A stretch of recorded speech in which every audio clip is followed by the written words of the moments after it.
neste momento, Deus, através desta emissora, leva até você mais um programa de fé, com mensagens, hinos e orações a seu favor.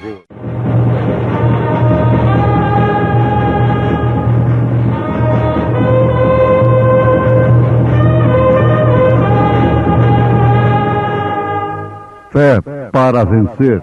Somente crer, somente crer, tudo é possível, somente crer. Eu repreendo e castigo a todos quantos amo. Sê, pois, zeloso e arrepende-te. Eis que estou à porta e bato. Se alguém ouvir a minha voz e abrir a porta, entrarei em sua casa e com ele cearei, e ele comigo.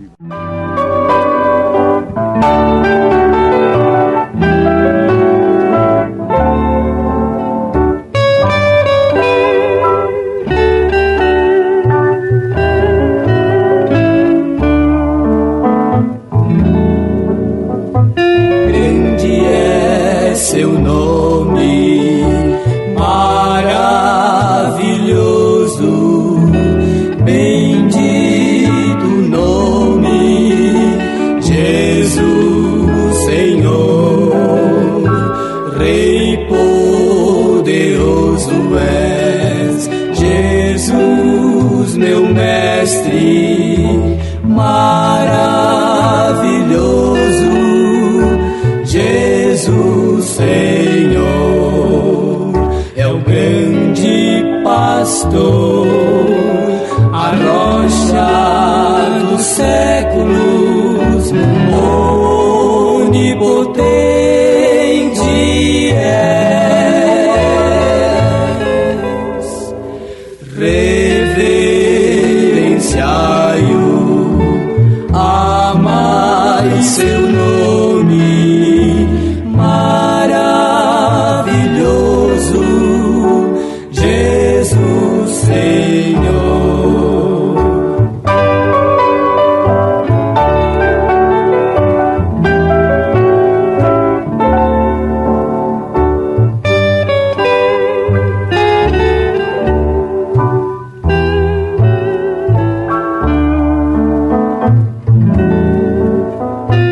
Grande é seu nome, Deus poderoso,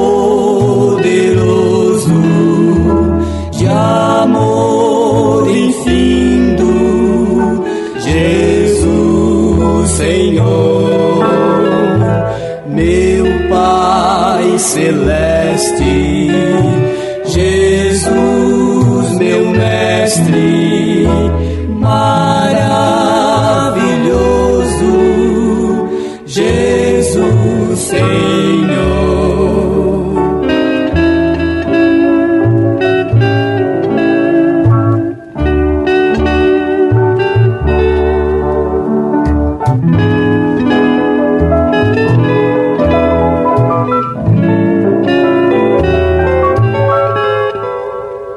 Reverenciai-o, amai seu nome, maravilhoso, Jesus, Senhor,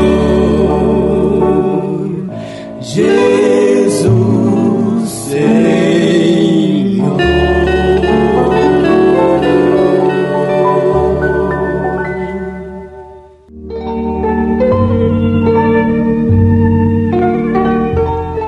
Porque a profecia nunca foi produzida por vontade de homem algum, mas os homens santos de Deus falaram inspirados pelo Espírito Santo.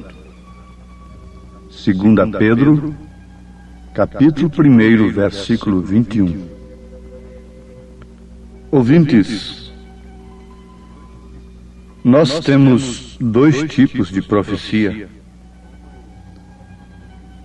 Como estas que encontramos nas Escrituras, dos dons carismáticos, e hoje só deve ser recebida pela igreja quando se refere a coisas que não estão escritas na Bíblia.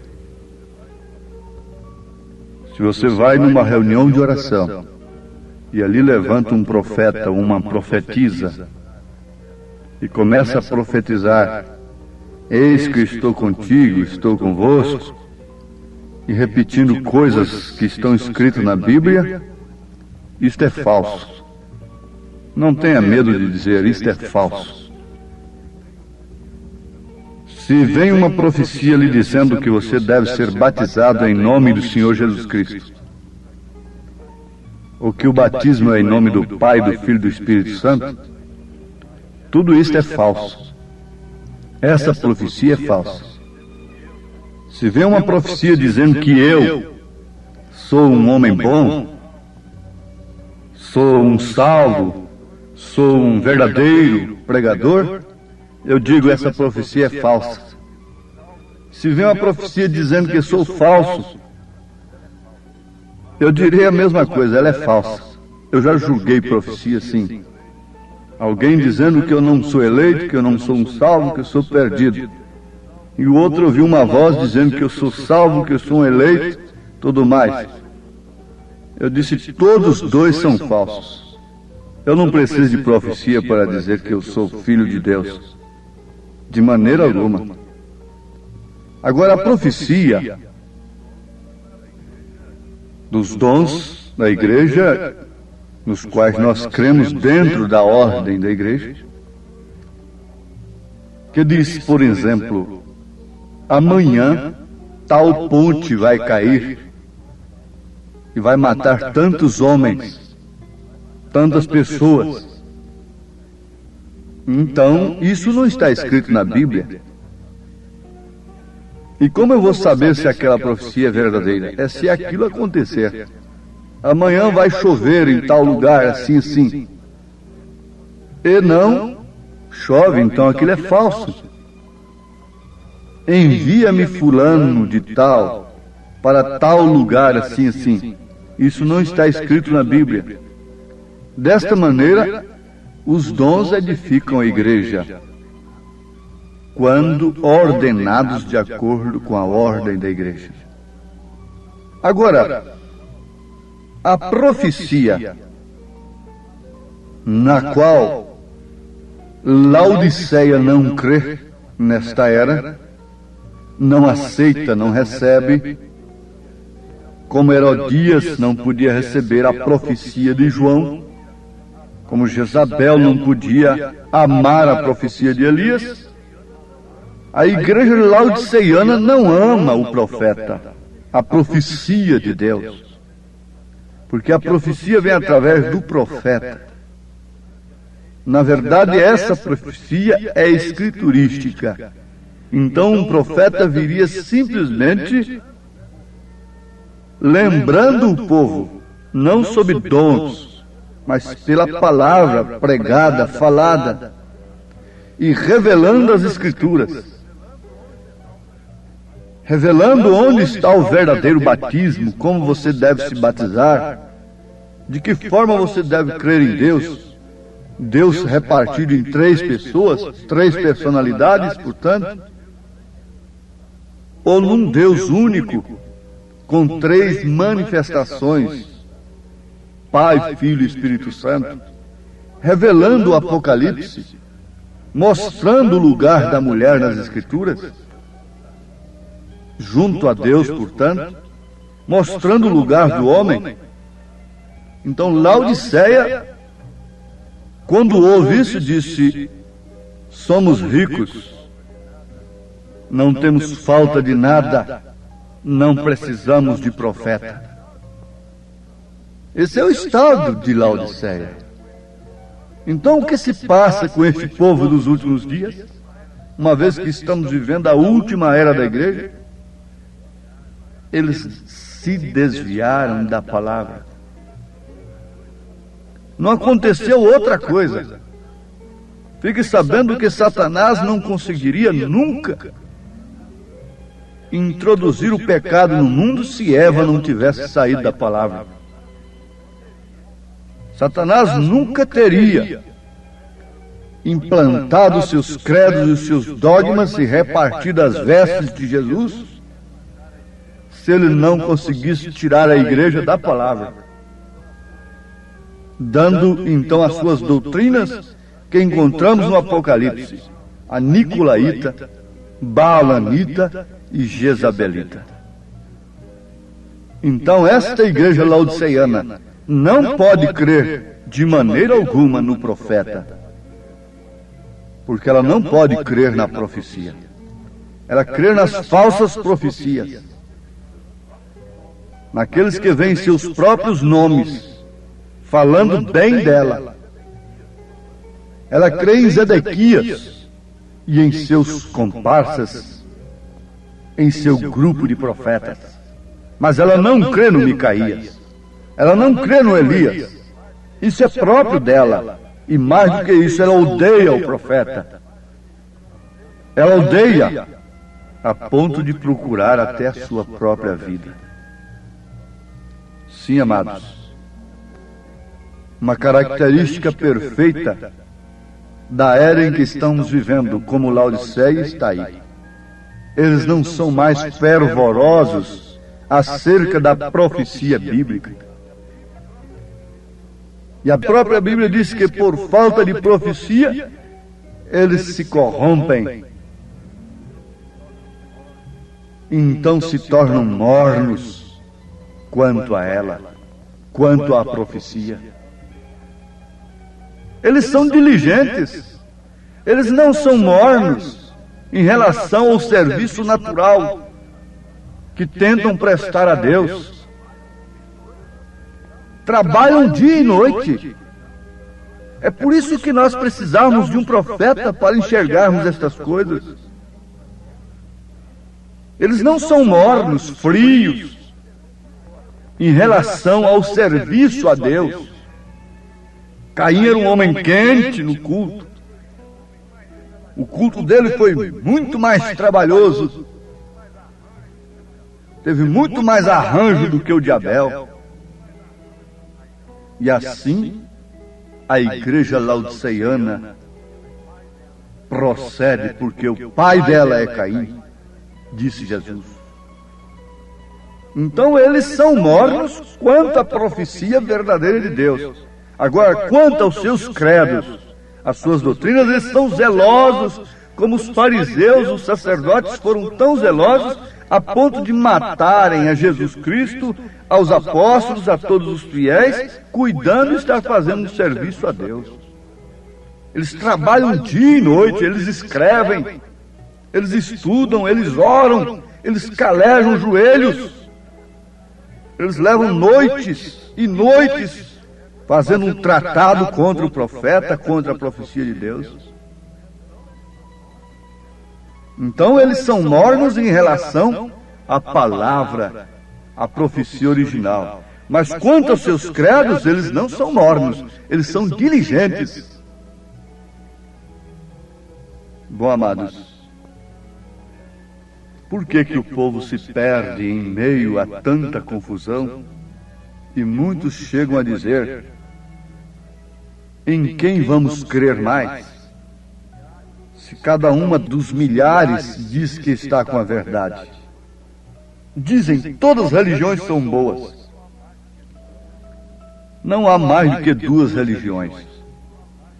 Você assustou? Sim, não há mais do que duas. Uma verdadeira e outra falsa.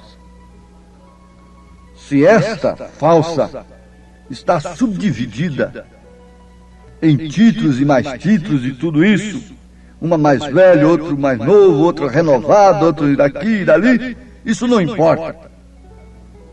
Mas só existem duas, uma falsa e uma verdadeira, duas linhas. A Bíblia é clara nisso. E por que as pessoas ficam confundidas? Na verdade está escrito que seria posto em Sião uma pedra de tropeço e uma rocha de escândalo, mas aquele que nela cresce não seria confundido. Sempre a verdadeira profecia confundiu as falsas. Elias foi um homem perturbador. A mensagem de Noé não era nada, era louca, mas perturbou o mundo de então. Eles dizem, isso aí é um João ninguém, mas a sua mensagem perturba o mundo. A sua mensagem os inquieta. A sua mensagem, por fim, levará grandes pessoas que um dia pensaram que não tinham tempo e não deveriam dar tempo para se ocuparem com tão pequena coisa. Isso para mostrar o desprezo, a se ocuparem com diligência contra elas. Sim, amados, muitas pessoas pouco se importam em ler o Velho Testamento e por isso desconhecem o cumprimento das profecias no Novo Testamento. Desconhecem as promessas e especialmente desconhecem a principal coisa que está acontecendo neste dia, nesta hora presente. Vocês sabem que os teólogos tinham a Bíblia na cabeça, as Escrituras nas mãos e as conheciam de cor. E eles estavam justamente no lugar certo em que deveria nascer o Messias, em Belém. E quando Herodes inquiriu deles, eles sabiam perfeitamente, com sabedoria intelectual, literária e intelectual, que o Messias deveria nascer em Belém. Mas somente 3 pastores revelados tiveram uma estrela que os guiou onde estava o Messias. Eles tinham conhecimento literário e intelectual, religioso da coisa, que era lá mesmo em Belém. Mas quando a coisa aconteceu, a Virgem concebeu e deu à luz um filho, eles não sabiam de maneira alguma onde estava aquele filho. E aquele filho cresceu, segundo as profecias do Velho Testamento. E eles, por fim, deixaram ali suas Bíblias em cima de suas mesas e foram arrancar cabelos das barbas desse filho. Foram cuspir naquele templo. Quando se um homem cuspisse dentro do templo onde eles adoravam, ele seria apedrejado. Mas, no entanto, eles cuspiram no templo. Eles feriram o templo, direta ou indiretamente. Eles deram punhadas em Jesus, através das armas que eles estavam usando, do sistema político do dia. Eles levaram Jesus Cristo à cruz. Veja, foi através dos romanos, que os romanos estavam sobre eles, a igreja estava sem sal, o sal tinha ficado insípido e ela estava sob um domínio político. E então ela não podia fazer outra coisa senão casar a coisa, misturar a coisa. E como eles poderiam levar, sendo eles os intérpretes das Escrituras, levar o cumprimento máximo das Escrituras naquele dia para ser julgado por um homem pagão que não entendia nada de Deus? É o que eles fazem hoje. Pegam um homem chamado, vocacionado por Deus, simplesmente por não ter passado pelas suas escolas de pensamento, e os levam para os bastidores de homens que estão ordenados mesmo por Deus, mas para outro fim muito diferente. Não para julgarem a religião, não para julgarem coisas espirituais. Paulo os repreendeu por causa disto, repreendeu os coríntios, em 1 Coríntios capítulo 6. Não podeis vós mesmos julgar estas coisas, porque vocês vão levar estas coisas para ímpios. Os sacerdotes levaram Jesus para ímpios, que não entendiam nada das Escrituras, sendo eles doutores nas Escrituras. Deveriam dizer, não, esse é o Messias, porque nele está se cumprindo tudo. Ele disse, crede pelo menos por causa das obras. Mas vejam, o conhecimento deles causou-lhes a queda. Causou-lhes a queda terrível. Causou-lhes cegueira. Jesus chegou a dizer 1000 vezes preferível, em força de expressão, que eles fossem cegos, que eles não tivessem as Escrituras, que eles não conhecessem as Escrituras, que eles não fossem sacerdotes, que eles fossem ladrões, que eles fossem meretrizes como Maria Madalena, como ladrão crucificado do lado direito. Sim, amados, se nós formos esperar por esta fonte que deveria indicar um profeta nesta era para o povo pereceria, sem dúvida.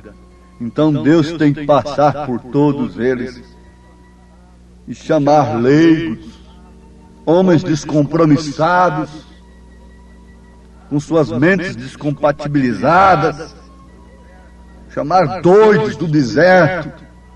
Foi um doido do deserto, comedor de gafanhoto com mel, barata com mel, exalava mau cheiro, sem colarinho duro, sem coisa alguma, sem treinar gestos numa plataforma. Levou o seu dedo grosso, sem anel, para um outro, que para eles, para os entendidos, era um bastardo, porque a Virgem concebeu. Que mistério é esse? E esse louco do deserto, João Batista, com aquele dedo grosso, disse: eis o Cordeiro de Deus que tira o pecado do mundo. Quem deveria apontá-lo como Cordeiro de Deus era Caifás, era o sumo sacerdote, e não um louco lá do deserto. Mas a palavra diz, a Bíblia diz que, sendo Anás, Caifás, sumos sacerdotes, a palavra do Senhor veio a João lá no deserto. A palavra do Senhor não veio a eles, embora eles, tendo em suas mãos, tendo em suas mentes, tendo em seus intelectos, é a mesma coisa agora. Não mudou, não. Salva-te por ti mesmo. Aqui está a mensagem de Jesus Cristo para esta era. Eu repreendo e castigo a todos quantos amo. Sê, pois, zeloso, arrepende-te. Eis que estou à porta e bato. Se alguém ouvir a minha voz e abrir a porta, entrarei em sua casa e com ele cearei e ele comigo.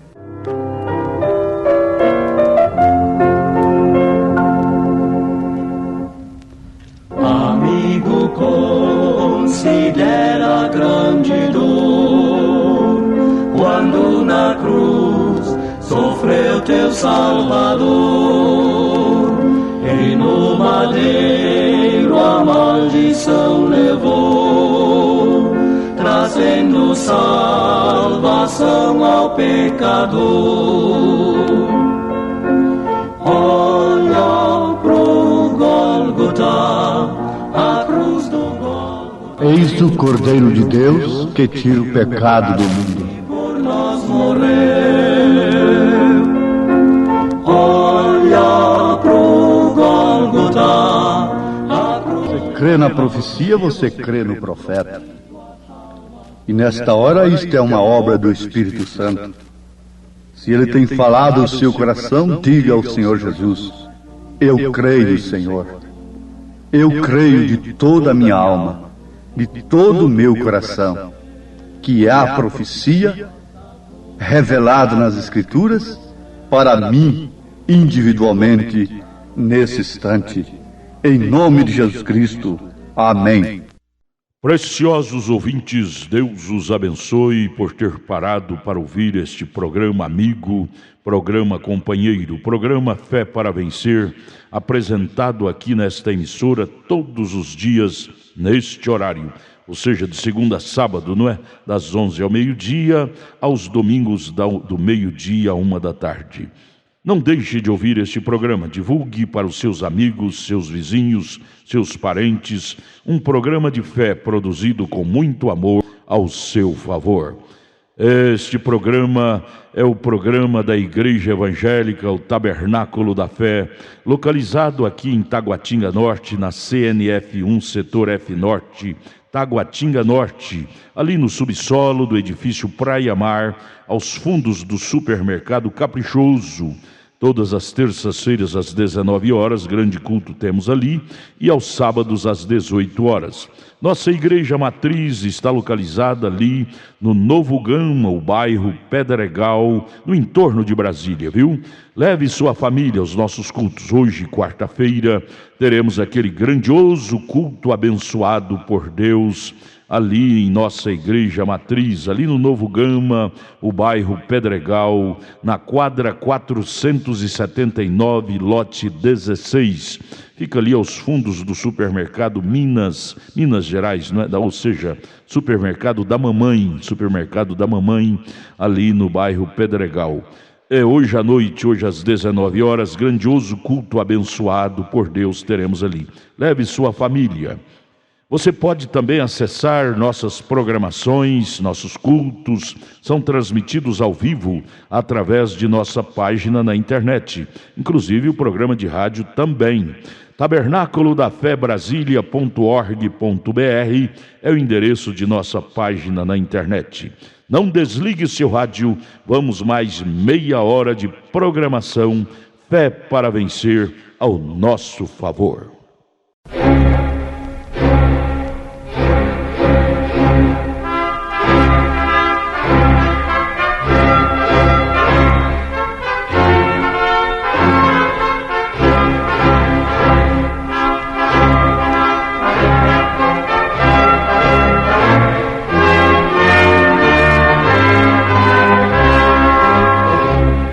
Neste momento, Deus, através desta emissora, leva até você mais um programa de fé, com mensagens, hinos e orações a seu favor.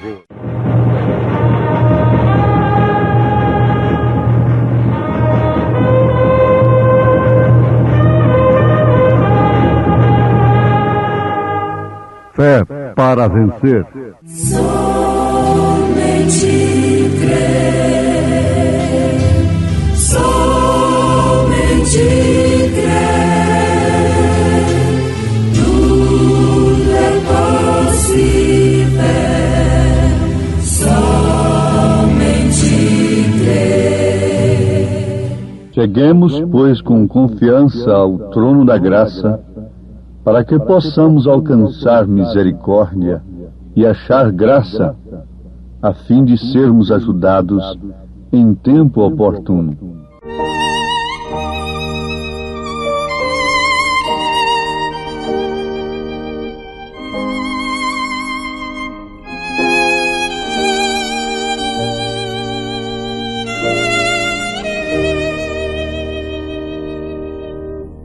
Eu tenho um valor que nunca sonhei, palácios, riquezas e glória eu bem sei, e belo e feliz o lar que eu ganhei.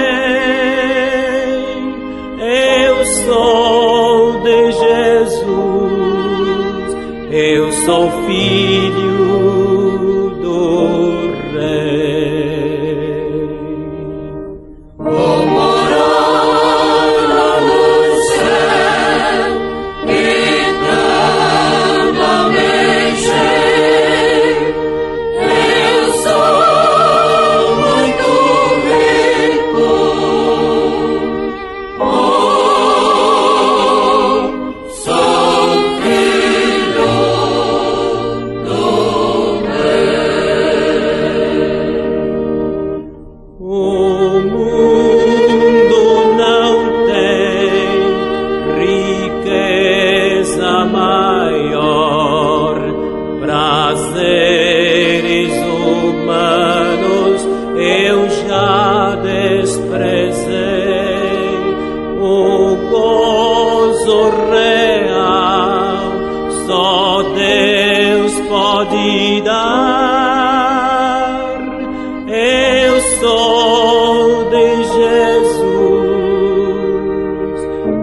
sou filho do Rei.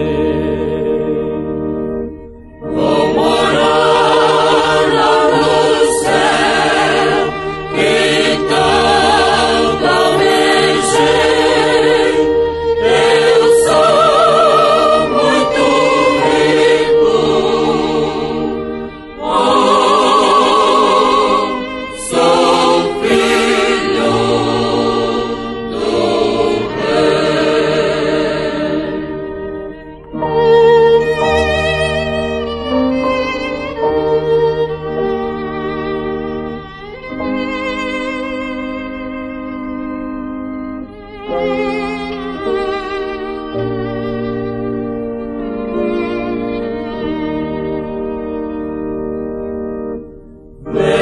vermelhos rubis, brilhantes sem par, de mãos adivosas, agora ganhei. Estou muito feliz, o céu é meu lar. Eu sou de Jesus, eu sou filho do Rei. Vou morar lá no céu, que tanto almejei. Eu sou muito rico. Oh, sou filho do Rei.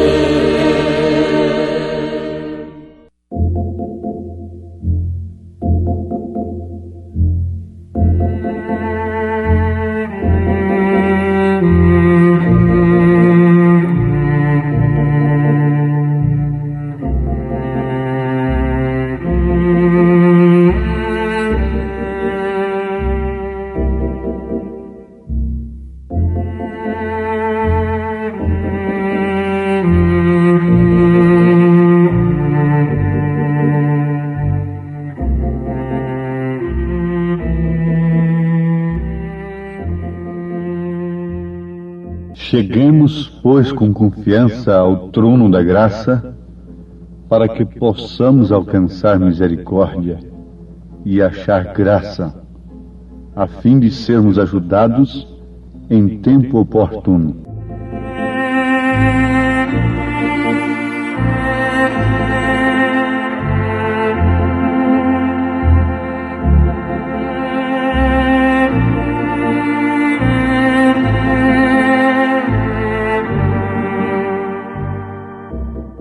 Ouvintes, não há uma época, um tempo em que nós precisamos de tanta ajuda como nesta época. Aos Hebreus capítulo 4, versículo 16, está escrito o que temos citado nesse instante. Mas é necessário que haja confiança para entrarmos até o trono da graça, para que possamos alcançar misericórdia. A misericórdia de Deus é justamente a revelação de si mesmo ao homem. O homem que não tem a revelação de Deus, do que é Deus, ele não pode de maneira alguma usufruir da misericórdia de Deus naquele devido tempo. O homem que não teve a revelação de Deus no tempo de Lutero não usufruiu da salvação naquele dia. Lutero não era o Salvador, mas ele trazia a mensagem que salvava. E somente por revelação divina o homem podia receber a mensagem de Lutero como a salvação do dia, como a misericórdia do dia, e precisava muita confiança para chegar ao trono da graça. chegar àquela fé que Lutero pregou. A mesma coisa acontecendo no tempo de Wesley. Os dons espirituais e, por último agora, a vida vivida, o próprio Filho manifestado em nós. Então, se Deus não der a revelação de si mesmo ao homem, ele fica sempre para trás. E conforme nós temos meditado, o novo nascimento é como um parto. Água, sangue e vida. É necessário que Deus revele-se a si mesmo a você. Isso não é para quem quer, não é para quem corre, não é para quem estuda, é para quem Ele chama. Ele chamou a Pedro e revelou-se a si mesmo a Pedro. Não tu revelou a carne nem o sangue, mas sim meu Pai que estás nos céus. Antes de tudo, antes de sermos batizados com o Espírito Santo da maneira original, genuína nesta era, nós temos de saber o que é o Espírito Santo e para que foi dado o Espírito Santo e como receber o Espírito Santo. Você pergunta, então, Lutero não teve o Espírito Santo? Sim, perfeitamente. Um parto da palavra que havia sido enterrada durante as outras eras. Lutero trazia justificação pela fé. E isso só podia ser pelo Espírito Santo. Ele adormeceu com aqueles eleitos do dia, e logo o restante se denominou em torno de Lutero. Agora veja, Lutero estava na era da carroça. Naturalmente, os homens não querem ficar com a carroça. Eles querem o avião a jato. Mas espiritualmente eles querem ficar com a mensagem de Lutero só. Isso não deveria ser assim, porque ali foi um nascimento, foi a primeira etapa do parto. E já pensou se você que está me ouvindo ficasse apenas na primeira etapa do parto? O que aconteceria? Você teria morrido. Isto é certo. Logo, o nascimento continuou. Passou para a era do sangue, para a etapa do sangue, da santificação com John Wesley, os metodistas. Isso já era do automóvel, saiu da carroça e veio para o automóvel. O natural explicando o espiritual. Por que eles não ficaram com a carroça? Eles não querem carroça hoje mais. Isso é obsoleto. Já pensou você viajar em 1.000, 2.000, 3.000 quilômetros de carroça? Ninguém quer isso. Mesmo de automóvel, ir lá na América, em outro país de automóvel. Mas isso foi a era de Wesley. Não fiquemos parados lá. Logo se denominaram e temos aí os metodistas, querendo viver somente aquilo. Eles não quiseram sair do automóvel. Bom, por último tivemos os pentecostais, a era pentecostal, os dons espirituais sendo restaurados na igreja pelo próprio Espírito Santo. E o que isso significa? É voando de avião. Oh, que maravilha! Vendo as carroças lá embaixo, vendo os automóveis lá embaixo. Estamos ricos, não é? Por isso os pentecostais se jactanciam, porque eles estão vendo a coisa lá embaixo. Estão numa boa altura, galgaram uma boa posição e tornaram-se laodiceianos. Rico sou, de nada tenho falta. Mas Deus ainda tinha mais. Deus tinha uma nave para sair da órbita da Terra, que faz muito mais do que o avião. Mas só quem vai naquela nave é astronauta. Não é todo mundo, não é qualquer piloto. É necessário que seja um piloto, na verdade. possa saber dirigir automóvel e até conduzir uma carroça. Mas não é qualquer um que entra numa nave espacial. É um astronauta. Não é qualquer um que pode entrar nesse espaço, nessa era espacial, nessa nave que nos levará fora da órbita da Terra, fora dos costumes mundanos. Isso é que é o novo nascimento agora. Crer na justificação pela fé no dia de Lutero era o batismo do Espírito Santo. E viver aquilo. O batismo no Espírito Santo, na época de Wesley, era de fato a santificação. O Espírito não exigia mais do que aquilo. A quem mais é dado, mais é exigido. E na era pentecostal, chegamos a crer que o sinal era língua estranha. E você pergunta, e eu que falei línguas? Ou tenho que falar línguas para ser batizado? Bom, isto pode acontecer e pode não acontecer. Mas a evidência não é esta mais. A evidência é que você sai fora da órbita mundana, natural, de interpretar a Deus. O próprio Lutero creu em 3 pessoas distintas. Realizou batismo nos títulos Pai, Filho e Espírito Santo sem usar o nome. Wesley também. Os pentecostais também. Mas querem ficar ali? Então fiquem.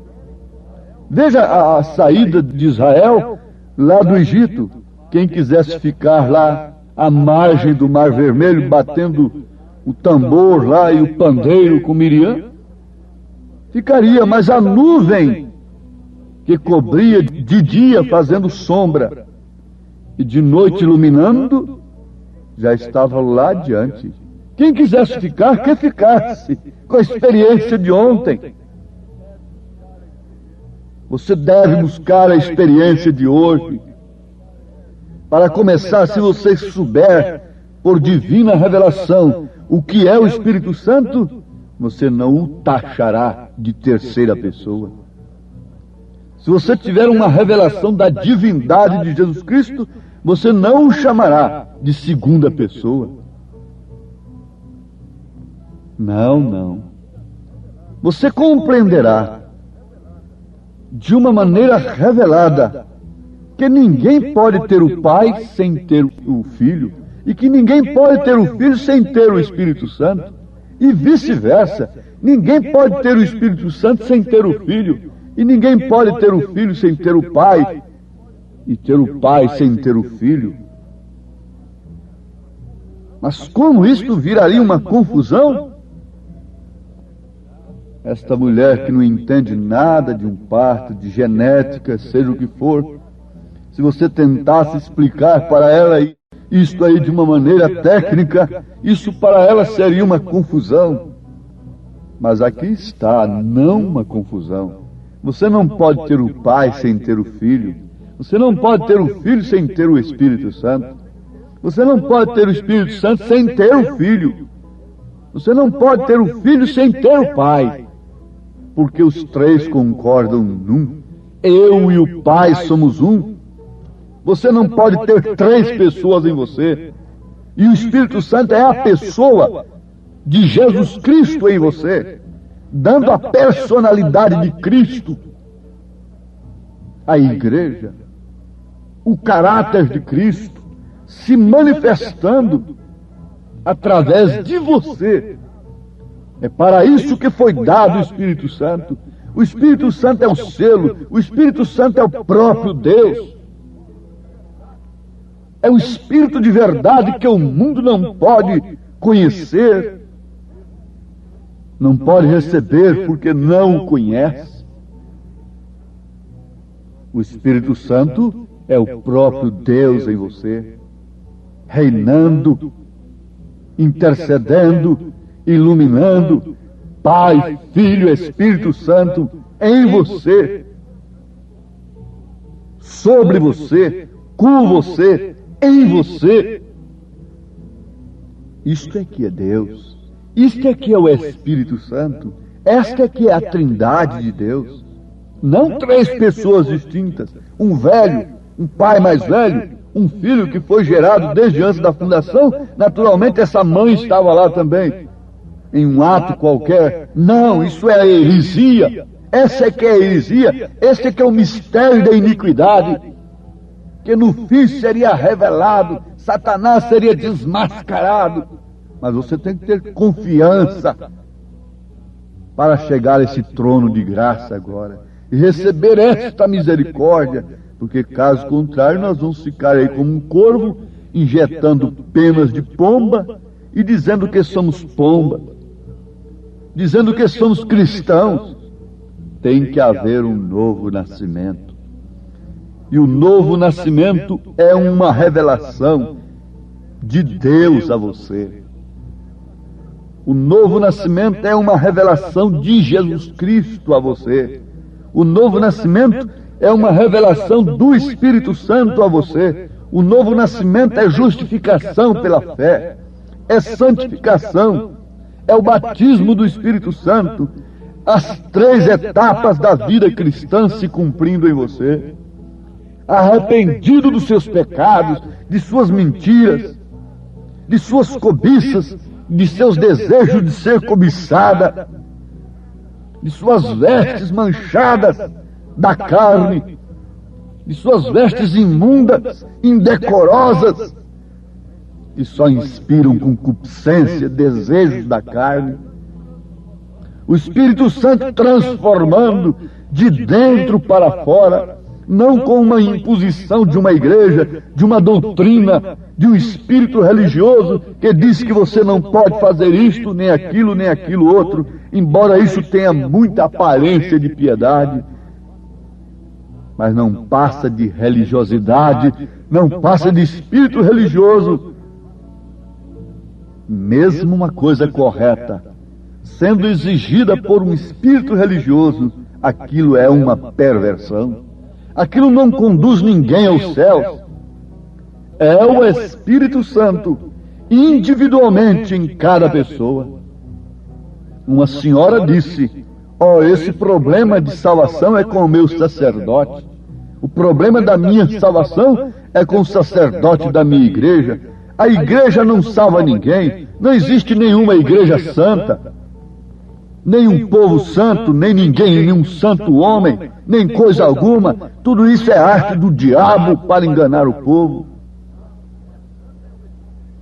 O que é santo é o Espírito Santo que está em você. Esse que é santo. Agora, ele não pode de maneira alguma permanecer em você sem que antes de tudo você esteja disposta a concordar com toda a palavra de Deus. Porque a espada do Espírito é a palavra de Deus. Ele nos dá a natureza do cordeiro. E se você quiser rolar ali na lama, ele não vai com você. Por isso ele só pode descer sobre um cordeiro. Tu és meu filho amado em quem tenho prazer de habitar. Ele não desceria sobre um porco, porque um porco logo queria ir para a lama, para o espojadouro da lama. Ele não desceria sobre um cão, porque o cão tem uma natureza má, perversa, de buscar o que ele vomita ali atrás. Ele teria que vir sobre um cordeiro, porque o cordeiro se esquiva da lama, não tem vômito a buscar lá atrás. Eu estou usando linguagem bíblica e quem sabe a Bíblia, nesse sentido, já sabe que eu estou usando um provérbio que São Pedro usou. A porca lavada voltou ao espojadouro da lama. Você não viu essa igreja que ontem excluía um homem por desabotoar o colarinho e a manga da camisa? Veja o estado dela hoje. Tudo era um espírito religioso operando ali, vomitando coisas, e tem todos voltado a seus próprios vômitos. Mas o Espírito de Deus está agora fazendo algum contato com alguma natureza que combine com a natureza de Deus. Pela palavra que você ouve, você fica sabendo se aquilo é de Deus ou não.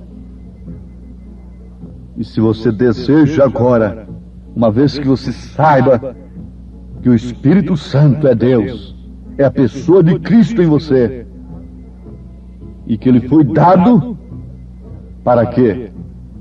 Para lhe tirar do inferno, do mundo, do engano religioso. E como recebê-lo? É você concordar com toda a palavra de Deus. Não é gritar, não é pular, não é enrolar a língua e depois estar ali no velho moinho do mundo. Nada disto. É você concordar com toda a palavra. Essa é a condição como receber o Espírito Santo. Deus os abençoe, ouvintes, nesta grande graça e misericórdia. Tenham confiança em nome de Jesus Cristo. Amém. Agradecemos a todos por ter parado para ouvir este maravilhoso programa Fé para Vencer. Programa da Igreja Evangélica, o Tabernáculo da Fé, localizado ali no Novo Gama, o bairro Pedregal, ali no entorno de Brasília. Novo Gama é o bairro, é uma cidade ao lado do Gama, não é? Ao lado do Gama, ali no entorno de Brasília. Bairro Pedregal, descendo ali no bairro Pedregal, você vai ver o posto Ipiranga. Descendo naquela rua do posto Ipiranga, a quarta rua, aos fundos do posto Ipiranga, está a rua 30, quadra 479, lote 16. Ali está a Igreja Evangélica, o Tabernáculo da Fé, com as portas abertas para você. Hoje, quarta-feira, grande culto teremos ali. Leve sua família. É um prazer ter você conosco ali hoje, às 19 horas, culto poderoso de oração, adoração a Deus. Leve sua família para você ser abençoado por Deus.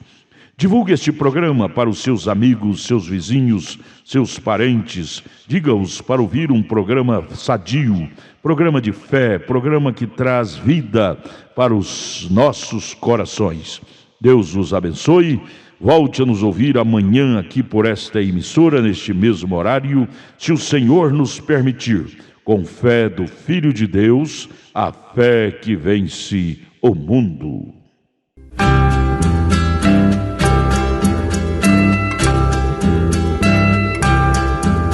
Ao poço de Jacó chegou Jesus. Estava cansado, ali chegou pra descansar. Chegou também ali uma mulher, com o seu cântaro água foi buscar. Jesus pediu-lhe água pra beber, e a mulher fez exceção e não lhe deu. Por ser samaritana, Jesus era judeu, mas a água que Jesus queria ele beber. Se tu conheceras o dom de Deus, tu pedirias, eu te daria pra beber. A água muito superna que salta para a vida eterna, esta é a água que Jesus nos tem pra dar. Jesus é mais que o poço de Jacó, ele é a fonte, tem bastante água, é só tomar. Todos que têm pecado é só chegar. Esta água tem poder pra te limpar. A água que Jesus dá, ela é suave, aconselhável, e Jesus mandou beber. Quem toma desta água, vida eterna